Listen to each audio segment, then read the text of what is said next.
In Genesis chapter 1 verse 28, God said, "Be fruitful and multiply, and fill the earth and subdue it, and have dominion over the fishes of the sea, and over the birds of the air, and over every living thing that moves upon the earth." Many religious people over the years have cited this same verse as their description of how God we are called to relate to the world and the people around us, from women to children to animals and to even the environment. They insist that we are called to dominate, to subjugate, and to subdue, and generally to take control over everything. And from this belief grew the Dominion Mandate school of thought, which has continued to grow stronger and stronger by the years. Over the years, we have seen different cultures and even religious creeds around the world push the idea that women can be used as properties, that children do not have a say or rights even in matters that affect them, and that animals can be discarded at will because we rule.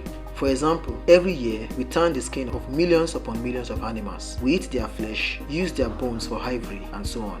The Hebrew word that was translated dominion is called rada. Granted that this word can also mean to rule, to prevail against or subjugate. Does it mean that the order to take dominion is a call to be cruel to the weak among us? Are we to take God's directive as a license to treat everything or everyone around us with brutality? I doubt very much. But this is exactly what we see in today's Nigeria: cruelty to children and to the weak. The gross abuse of countless kids today, as if they are subspecies, by people who ordinarily should protect them, comes in various forms. From Alimanjiris in the streets of northern Nigeria, to out-of-school kids, to child street hawkers, to child laborers, to girls who are giving up in marriage before they turn 18, to kids who have been displaced by insurgency. As we speak, over 30 million Nigerian kids are endangered. As if this is not enough, since 1999, evangelical preachers led by self-acclaimed Lady Apostle Ellen Okpabio, who is the founder of the 150 church-strong Calabar-based Liberty Gospel Church, have accused countless children between the ages of 2 to 14 of witchcraft in southern Nigeria alone. And this is happening despite the fact that the founder of Christianity, Jesus Christ himself, said to his followers, "Unless you become like little children, you will never enter the kingdom of God." If Jesus Christ thought little kids were evil creatures who could be possessed of evil spirits without any hope of salvation, I doubt very much if he would hold them up as an example for entering God's kingdom. Yet, according to Mr. Sam Itaoma, the founder of the Eket-based charity, the Child Rights and Rehabilitation Network, CRARN, over 15,000 kids have been denounced, abandoned, tortured, and even killed by family members in Akwa Ibom State alone, and have been dehumanized by communities on the prodding and the encouragement of preachers who charge huge sums of money for exorcisms and deliverances.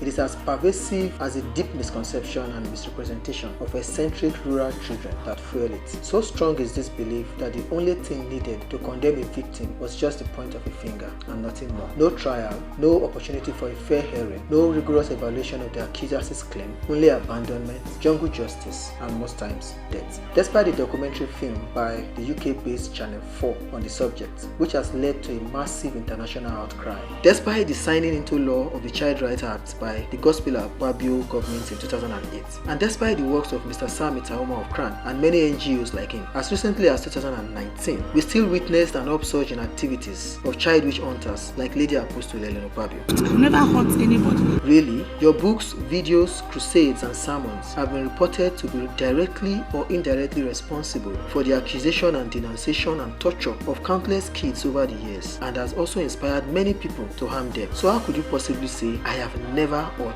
anybody"? I've never hurt anybody. The time for a thorough and an adequate response to the issue of child abuse in Nigeria is now. Apart from the urgent need for the regulation of religious activities in this country, the government must strengthen our existing national child protection laws. The government must support NGOs like the Child Rights and Rehabilitation Network, CRARN, who are already working in these areas with the sole aim of preventing and responding to cases of abuse, exploitation, and violence against the weak, especially accused children. We also need an in-depth study of the various beliefs and practices of communities in these areas where kids are accused, with a view to discouraging the bad ones and encouraging the good ones. Efforts should also be made to understand unusual people, especially those who are accused of witchcraft. Also, there must be a synergy between the responsible pastors, prophets and apostles, and family members of the accused, and even the representatives of these children themselves in these areas if need be, or on a regular basis. Because whether we like it or not, ours is a very religious society where religious leaders are important opinion leaders who have considerable influence over citizens. And going by the fact that most of them actually inspire these child witches accusations and killings, this move is now quite very urgent. Even at this point, The list of what the government and society can do is inexhaustive. However, we must start now in order to kickstart the process of healing and saving the vulnerable children amongst us. My name is Albert Afeso Akombi. I'm a writer and an aspiring documentary filmmaker. Thank you for watching this video, and if you like this video, please follow, like and subscribe to our various handles showing on your screen right now, and support us by clicking on the link you see next to buy our books.